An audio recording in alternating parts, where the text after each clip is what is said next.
What is going on, everyone? Supreme Kami over here, and today we're going to be taking a look at the 1 to 144 high grade Harute Gundam over here. So you guys can see that I have already built this, painted, fully painted, what's we call it. So we are going to be taking a look at this guy right here, but no, that is not it. So let me actually put this on the side, and I will show you guys what else I have. So I pre-ordered this guy, way back in September, and finally came in today. So we get ourselves the Gundam Harute final battle type over here. So this is going to be your premium Bandai kit. So I don't know if it's still actually like available purchase whatsoever, but finally got it today. So let's actually crack in and see what we have. So in terms of this review, I'm not actually going to be reviewing the regular version. So what I'll do, I'll actually build the head part because I already do have the normal version. So all I need is the actual the face, what is it, like the one that actually transformed into a 6i version.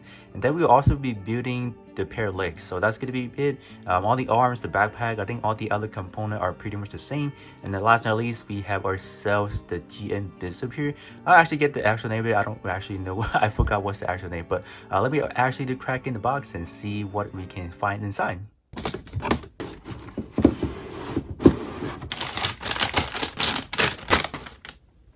Upon unboxing, we will find ourselves 11 runners, 1 polycap, as well as 1 action base, and then 1 singular sticker sheet over here. So what makes up the final battle version of it is actually going to be these 3 runners over here that we'll kind of examine a little bit. So in terms of this one, I don't know if you would want to call this like a extra runner. So this is basically going to be the for your face, it's going to be the eyes right here. So that's that.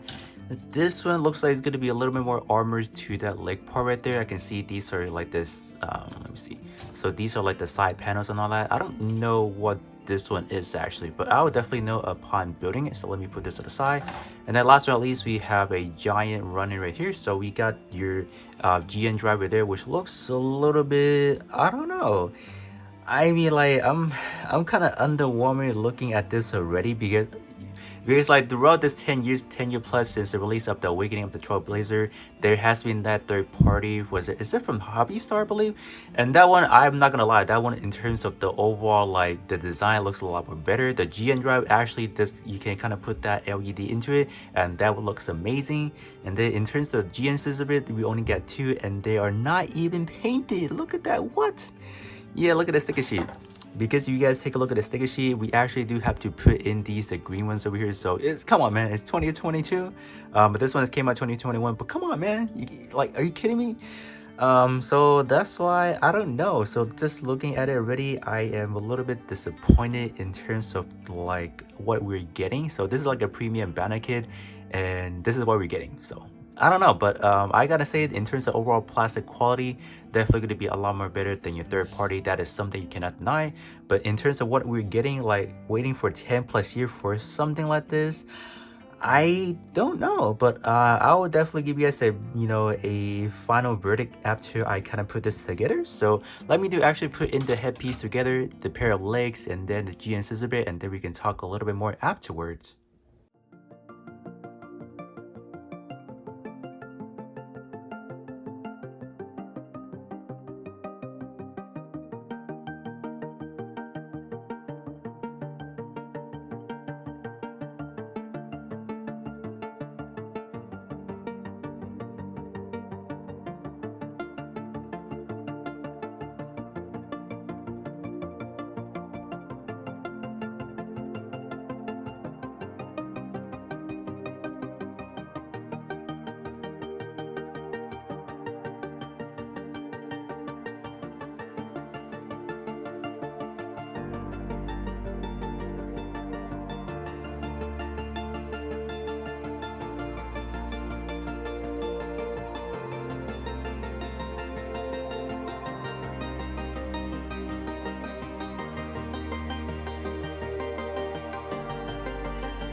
Up to quite some time, so I was able to complete both the legs over here. So these legs over here does look very detailed, as you guys can see that I actually do went ahead and do a little bit paintings over here. So actually, so this is I believe this is gonna be like another pair of jean draft right there. So I actually went ahead and painted these right here like gray, because they're normally white. So I'm just like, they don't really look that good. So let me actually paint it gray right there.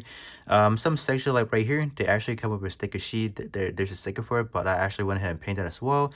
And then these little square or rectangles over here, I actually did went in here and I touch it up with some light, gray paint as well. So just to make it a little bit more popping out there as well.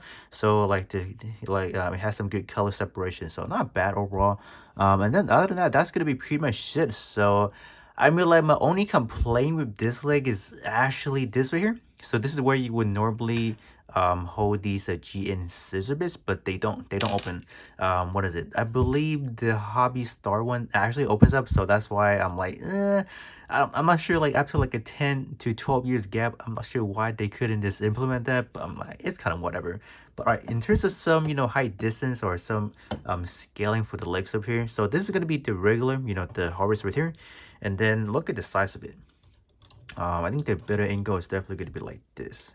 Like, look at how massive the leg is. Like, my gosh. So, in terms of like for your display, yeah, this one is definitely going to be one of the bigger ones. So, you might just have to have it on display stand. That's why they give it to you right here. So, that's quite handy right there as well. And then we got ourselves the alternative head. So, this one is going to be the Moru. That's how you pronounce it. So, you guys can see that there's a very good, separation for the eyes right there. So, it's very good actually. Just look at that. I did actually went ahead and use the actual eye sticker right there. I don't think I want to paint it actually. In terms of the camera lens up top, I actually did touch it up with some green paints and then just kind of use some accent color to just kind of get those outer borders right there. So looking pretty good. Also did went ahead and paint up that section there gray and then touch it up with some accent color as well for the outside as well. So looking pretty good right there. So that's going to be pretty much it in terms of what you are getting.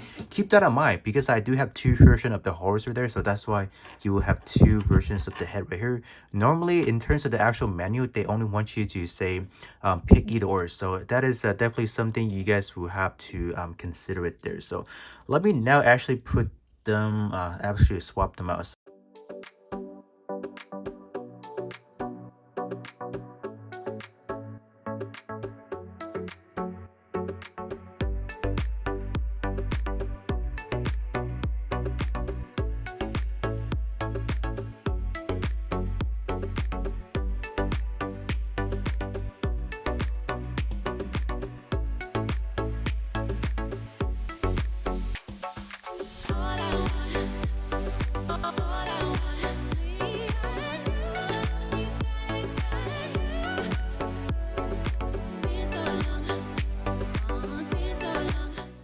I put everything together, and in terms of the overall final battle version of it, it does look very appealing with those like enlarged legs over here. I personally do feel like the overall legs, that this makes a great complement to the actual back canvas over here. So that was definitely something I was pleased to see. So let me actually give you guys a quick size comparison of how massive this guy is over here. This right now is actually racked up on the action base, so even that, like, he's barely hanging on the overhanging just slightly over here. So first things first, we are going to compare this to the new Gundam H3S over here. So even the high new Gundam barely rivals the Harute over here. So I think from head height to maybe to only the torso, and then if you do want to include the fin photos over here, you are barely reaching like the tippy toe of like the actual the barrel of those cannons right there. So definitely really tall with those legs right there. Up next, we will have ourselves the predecessor. We got the Oreos Gundam over here. So this is going to be the GNHW/M version of it. And then in terms of the Oreos over here, so let me see if I can bring it slightly in a little bit. So in terms of Oreos, we are slightly around the crotch area as well. So very short indeed. So last but not least, we will have, the man of the hour. We got the Full Saber over here. So in terms of the Full Saber, gonna be the same thing again. So this is even the shorter one to be looking at. So this is like directly underneath the crotch. So so yeah, definitely really short. So this right here, this shows you guys how massive this guy is over here. So in terms of like displaying it, Definitely, you definitely gonna have to make some room for this guy over here because 24/7, this one will have to be racked up on an action base. So yeah, that is definitely something you guys do have to consider about. Okay, so switching gear to some, articulation for this guy over here. So in terms of the articulation, I don't think there's any much going to be difference from the original. So let me do actually start from the head, and then we'll work our way down to the leg, and then maybe the backpack as well. So in terms of that, you can definitely do your 360-degree, no problem, like so. Oops, kind of getting stuck a little bit right there. Okay, there you go. It's a full rotation right there. A little bit, stiffness from the polycap, obviously, and then the V-fin not really cooperating right there, falling off just ever so slightly. In terms of arm, it's going to be connected to a 45-degree kind of ball joint right there. So you do have to kind of do this right here, kind of lift it up just kind of ever so slightly as well. And then you get your full rotation right there. And then the arm to the actual shoulder, you can do this right here. No problem as well. And then in terms of the elbow band, you can get up to like 110-degree like so as well. All right, moving on to the torso right here. So mine is actually on Reddit like an older timeline. So I had this for like at least 1 to 2 years. So that's why in terms of my in terms of app crunch, we're able to get this range right here. But I would say normally if you do have this like freshly boot, it should behave like that.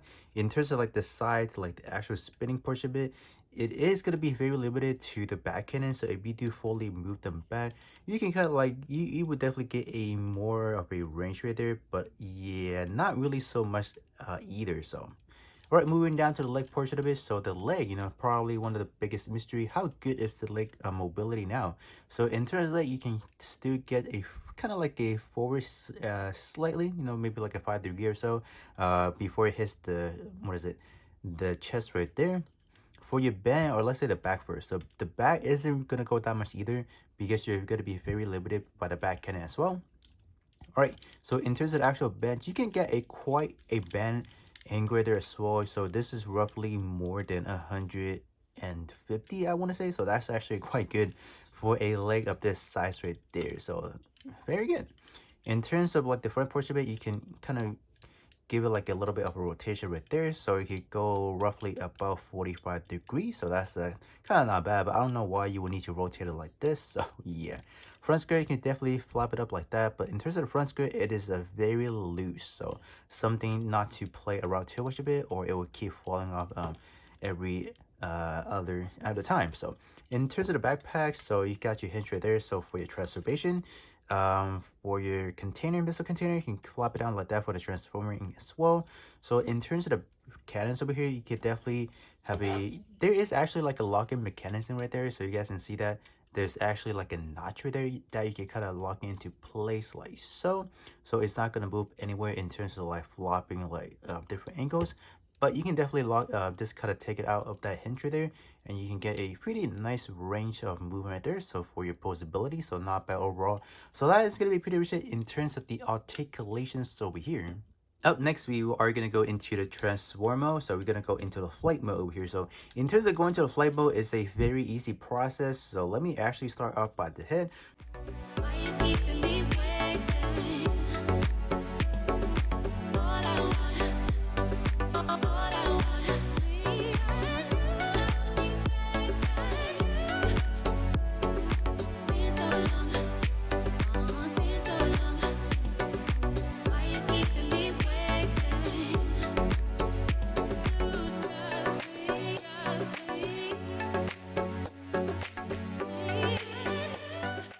So we got the Harute in this flight mode right now. So that is pretty much what we are getting. So not really that much difference from the original one. Simply you just got this portion of it, like, and that's pretty much it. So there's not additional weaponry that you can slap onto it. So that is gonna be pretty much it in terms of the flight mode. So here's gonna be a front view over here. So looking crab-like, I gotta say, with these, like, it just looks like a crab right now. So Yeah, not really much to say about the flight mode right there. So pretty much self-explanatory. So I would say this will be a little bit more proportional in terms of the back having a little bit more action to it, and then the front portion having those like massive cannon right there. So that is gonna be pretty much it in terms of the flight mode of the horror. So final verdict for the horror final battle version over here. In terms of whether or not you want to get that kit right here, this is definitely going to be more or less like a personal preference over here, because do keep that in mind, this kit actually came up back in 2010 already. So after like what, at least 12 plus years over here, so they decided to release like those additional links over here. So if you guys do already have the original version and you're not the biggest fan of the horror, I will have to say this is definitely not going to be a kit that you would say if you miss it, it's going to be like a bad thing, for example.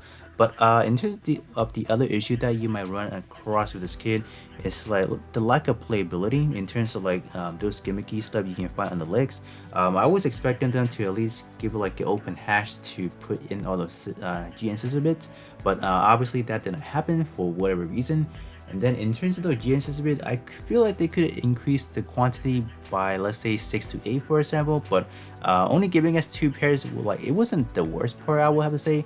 I think the worst part was that there's lacking so many details on that 2 little items over there. Like, at least trying to give us those like green effect parts that we can kind of make this a little bit more better, but no, just gonna be a straight up, you know, orange plate with there, so gotta do a lot of painting afterward. And then in terms of like actually storing this overall unit, do keep that in mind, this unit will have to be on an action base 24/7. So in terms of space issuing, you guys don't have that much space for a gunpla. I feel like the original version should be able to sufficient enough, you know. But other than that, that's gonna be pretty much it in terms of the horror final battle version review over here. So I'll catch you guys all on the next one.